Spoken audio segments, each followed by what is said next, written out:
For 4,000 years, every civilization on Earth agreed on one thing. Dreams were messages from gods, from the dead, from somewhere beyond us. And then, science figured out what's actually happening inside your sleeping brain. It is stranger than any of those theories. And here's the unsettling part. Even knowing the truth, your brain still cannot tell the difference between a dream and reality while you're inside one. The Egyptians believed dreams were direct messages from the gods. They built temples where people would sleep overnight, hoping to receive divine visions. They called it incubation. You'd lie down in a sacred chamber, and if a god visited you in your sleep, whatever they said became your destiny. The Greeks took it further. They believed dreams could predict the future. Soldiers would interpret dreams before battle. Kings would delay wars based on nightmares. Homer wrote that dreams passed through two gates, one of ivory for false dreams, one of horn for true ones. And across every indigenous culture, from Aboriginal Australians to Native Americans, dreams were not just messages, they were actual places. The dream world was as real as the waking one. Spirits lived there, ancestors waited there. For thousands of years, that was the consensus. Dreams come from somewhere else. Then one night in 1953, a researcher sat watching his sleeping son and noticed something that shattered every theory humans had ever held. Eugene Aserinsky was a graduate student at the University of Chicago. He wasn't trying to solve the mystery of dreams. He was just trying to study sleep. He hooked his 8-year-old son up to a machine that measured brain waves and eye movement, and then he saw it. Periods where the child's eyes darted back and forth beneath closed eyelids, rapidly, like he was watching something. And the brain waves during these moments looked nothing like sleep. They looked like someone who was wide awake. Aserinsky had discovered REM sleep, rapid eye movement. But the bigger discovery was what happened when he woke people up during REM. If you wake someone during non-REM sleep, they'll say, "I was thinking about my grocery list," or "I wasn't doing anything." But if you wake them during REM, they launch into a story, a full, vivid, often insane story. Here's what's wild. Your body is paralyzed during REM sleep, completely. Your brainstem shuts off your major muscle groups, because if it didn't, you would physically act out every dream you have. Your brain is essentially running a full simulation while your body is in lockdown. So now we have the mechanism, REM sleep. But the question remains, why? Why does your brain spend roughly 2 hours every night creating elaborate hallucinations that you mostly forget?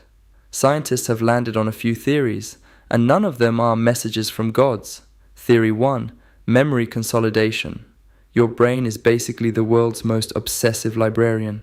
Every experience you had today gets sorted, filed, and cross-referenced. The emotional weight gets stripped off some memories so you can remember what happened without reliving the feeling. Other memories get strengthened because your brain decided they matter. Theory 2, emotional processing. This is the one that explains nightmares. Your brain replays difficult experiences in a safe environment, your own mind, so you can process them without the actual danger. It's exposure therapy that you run on yourself every single night for free. And then there's Theory 3, the one that might be the strangest of all. Theory 3, threat simulation. Some researchers believe dreams are your brain's training ground.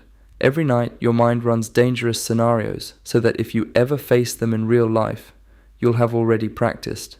This theory comes from evolutionary psychology. The ancestors who dreamed about being chased by predators, they survived more often because their brains had rehearsed the escape. The ones who didn't dream that way, they got eaten. We are descended from the dreamers. But here's where modern neuroscience takes it even further. There's a system in your brain called the default mode network.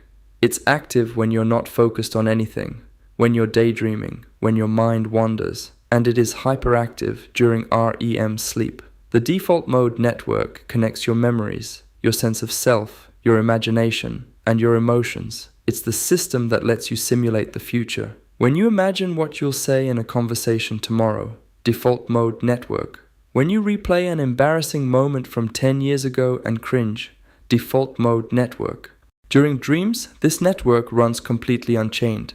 No sensory input from the outside world. No logical filtering from your prefrontal cortex, which is largely offline during REM, just raw association. Memory fragments colliding with emotions, creating narratives out of the collision. That's why dreams feel real. Your brain is running the same simulation hardware it uses to imagine the future and replay the past. It physically cannot tell the difference. The simulation is the experience. This also explains why dreams are so weird. Without your prefrontal cortex filtering things, there's no "that doesn't make sense" check. You can be talking to your dead grandmother in your childhood kitchen while a whale swims past the window, and you just accept it. Here's the thing. The ancient Egyptians were wrong about dreams being literal messages from gods, but they were right about something deeper. Dreams do contain important information, not prophecy, not divine commands, but unfiltered access to what your brain is actually processing. When you dream about failing a test, it's not because the universe is warning you, it's because your brain is processing anxiety about being unprepared. When you dream about someone you've lost, it's not their ghost visiting. It's your brain integrating the fact that they're gone into your ongoing sense of self. And there's one more theory, a newer one, from neuroscientist David Eagleman. He calls it the defensive activation theory. The idea is this: your brain's visual system evolved to process the outside world. Light hits your retina, brain interprets. But what happens when you close your eyes for 8 hours? If that system sits idle, other senses might try to take over that neural real estate. So the brain generates its own visual input to keep the circuits active. Dreams may literally be your brain defending its territory. It's the neuroscientific equivalent of use it or lose it. So where does that leave us? After 4,000 years of theories, from divine messages to neural housekeeping, what do we actually know? Your brain creates worlds every night. Vivid, emotional, sometimes terrifying, sometimes beautiful worlds. And those worlds are not random. They are your memories being sorted, your emotions being processed, your fears being rehearsed, your neural territory being defended. The ancient Egyptians believed dreams were messages, and in a way, they still are. They're just not from gods. They're from you, from parts of your mind that you can't access while you're awake. The next time you wake up from a vivid dream, don't just dismiss it. Your brain just spent 2 hours building an entire reality for you, about you, from you. That's not random noise. That's the most complex information processing system in the known universe, doing its nightly work.